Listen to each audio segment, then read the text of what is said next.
I'm Ben Meiselas from the MeidasTouch Network. Special counsel Jack Smith has subpoenaed Rudy Giuliani, we are learning. This occurred last month, and the subpoena relates to Rudy Giuliani's affiliation with the Save America Political Action Committee that Donald Trump started, which raised over, or should I say, grifted over $250 million from donors, or should I say cult members, based on Donald Trump's statement that he was going to overturn the free and fair election, or that he was going to utilize them for court cases, but in fact he used them to spread disinformation and to foment a violent insurrection on January 6th. Now, we've been talking a lot about the multi-prong investigation by special counsel Jack Smith, and this prong relates to the financial fraud, campaign contribution violation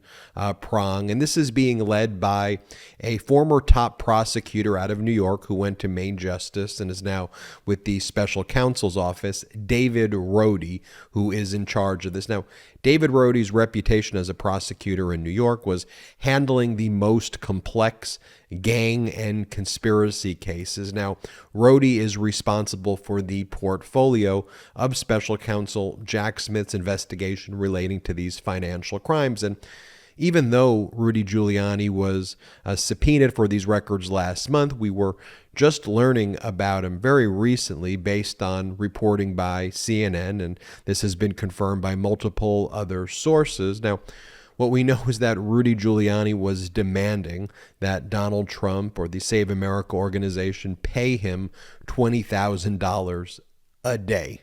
And ultimately, that request was denied.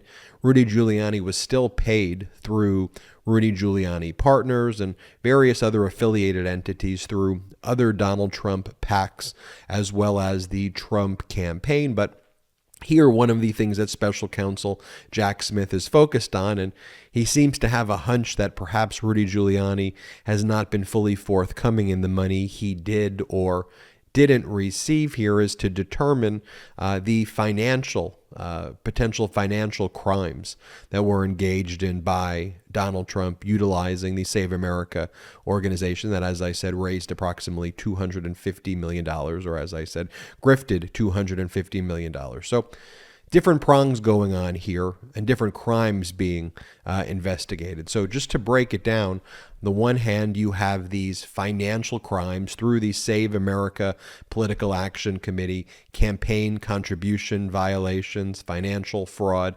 That's under David Rudy's purview.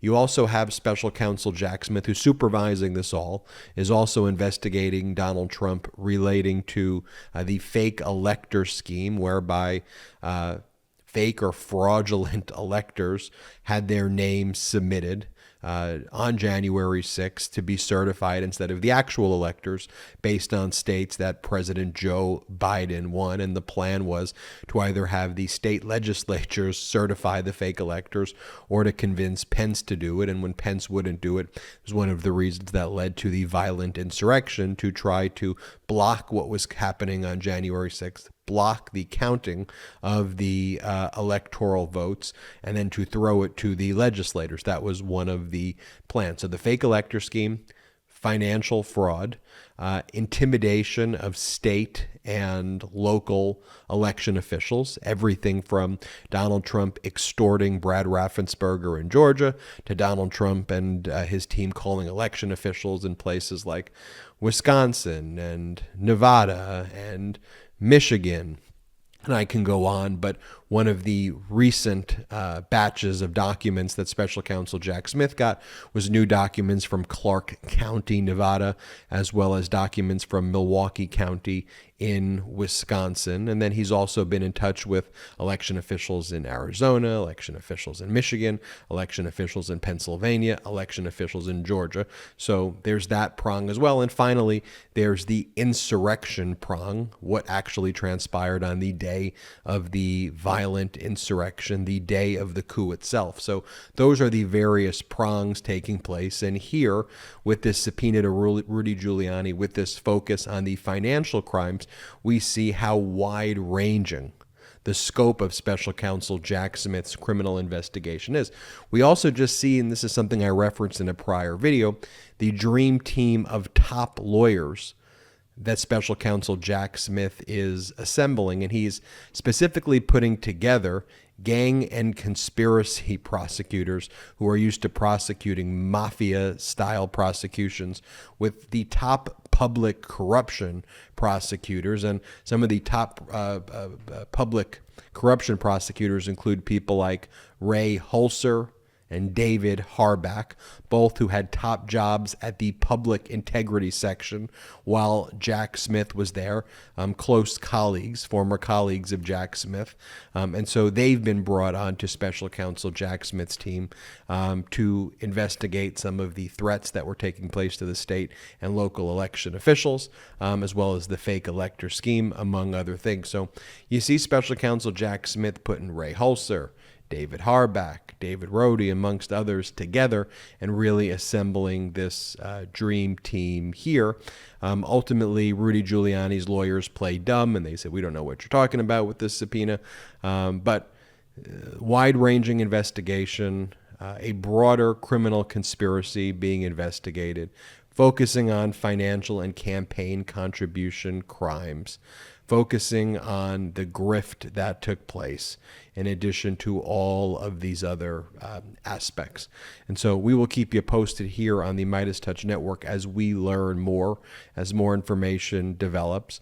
There are many who are predicting that indictments will be coming in the next several weeks. I still think the timing looks more like April or May for criminal indictments. We shouldn't also forget that down in Fulton County, Georgia, Fani Willis recently submitted the special grand jury report to Judge McBurney. There is now some briefing taking place in Georgia about whether that report by the special grand jury will be made public. That is a report of recommendations to indict certain individuals. It's unclear who those individuals are because for now that report remains confidential. We'll see if it ultimately is made public by the judge. I think it will. The judge just asked for briefing to be completed by the end of January. And who is Fani Willis going to indict? I think those indictments can happen in the next 4 to 12 weeks. And will it be the fake electors? Will it be the fake electors and people close to Donald Trump? The fake electors, people close to Donald Trump and Donald Trump? How aggressive is Fani Willis's investigation going to be? And so while you have Fani Willis in Georgia, special counsel Jack Smith with at least 2 criminal grand juries investigating Donald Trump in Washington, D.C., the Manhattan District Attorney's Office, I think, is a little bit of a sleeper right now in who's going to indict first. Hot off their win against the Trump Organization, which was convicted of 17 separate felony indictment counts, the Manhattan District Attorney's Office seems poised to criminally indict Donald Trump as they've criminally indicted Steve Bannon on the We Build the Wall scheme, because Bannon was pardoned by Donald Trump for the federal prosecution of Bannon for the alleged crimes relating to Bannon stealing money for himself from the We Build the Wall scheme to build a wall that was never actually built. But I think the Manhattan DA's office may be the first one to indict Donald Trump on financial crimes not related to January 6th, but Trump's fraudulent valuations of his properties and his other tax-related crimes that we've talked a lot about on the MeidasTouch Network, which were revealed in his tax filings, how he inflated valuations to, rip off states and to provide improper benefits. And we see that the jury in New York absolutely hated Donald Trump's legal team, and it was rather easy for the Manhattan District Attorney to utterly destroy the Trump Organization lawyers, which really kind of pierced any veneer that Trump's got good lawyers or tough lawyers. They crumbled very quickly before the Manhattan District Attorney's Office. So we'll keep you posted on all of these various developments on the MeidasTouch Network. I'm Ben Meiselas. Until next time, hit the subscribe button. We're on our way to 1 million subscribers thanks to your incredible support. And in addition, please check us out at patreon.com/MeidasTouch, patreon.com/MeidasTouch. We've got lots of exclusive content you can only get on our Patreon site, but most importantly, help grow this independent media platform. Until next time, I'm Ben Meiselas. MeidasTouch is unapologetically pro-democracy. And look, we know you are too. So please make sure you check out our best-selling shirt and our best-selling gear, the unapologetically pro-democracy gear. And hey, while you're at it, make sure you check out my favorite shirt and one of our most famous designs, It Wasn't Rigged, You're Just a Loser, at store.meidastouch.com. That's store.meidastouch.com.